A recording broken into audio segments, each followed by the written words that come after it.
మాట్లాడుతూ హైదరాబాద్, సికింద్రాబాద్, సైబరాబాద్ తరహాలో 4వ నగరంగా ఫ్యూచర్ సిటీని అభివృద్ధి చేస్తున్నట్లు చెప్పారు. ప్రపంచంలో నైపుణ్యంకి చాలా డిమాండ్ ఉంది.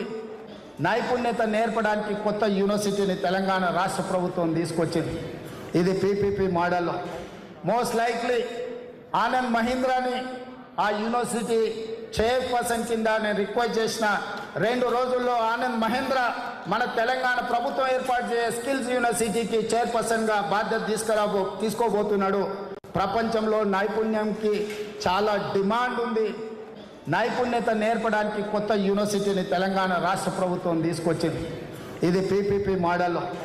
మోస్ట్ లైక్లీ ఆనంద్ మహీంద్రాని ఆ యూనివర్సిటీ చైర్పర్సన్ కింద నేను రిక్వెస్ట్ చేసిన 2 రోజుల్లో ఆనంద్ మహేంద్ర మన తెలంగాణ ప్రభుత్వం ఏర్పాటు చేసే స్కిల్స్ యూనివర్సిటీకి చైర్పర్సన్గా బాధ్యత తీసుకోబోతున్నాడు.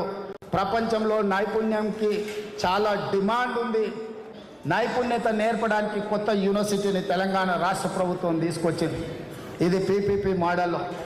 మోస్ట్ లైక్లీ ఆనంద్ మహీంద్రాని ఆ యూనివర్సిటీ చైర్పర్సన్ కింద నేను రిక్వెస్ట్ చేసిన 2 రోజుల్లో ఆనంద్ మహేంద్ర మన తెలంగాణ ప్రభుత్వం ఏర్పాటు చేసే స్కిల్స్ యూనివర్సిటీకి చైర్పర్సన్గా బాధ్యత తీసుకోబోతున్నాడు. ప్రపంచంలో నైపుణ్యంకి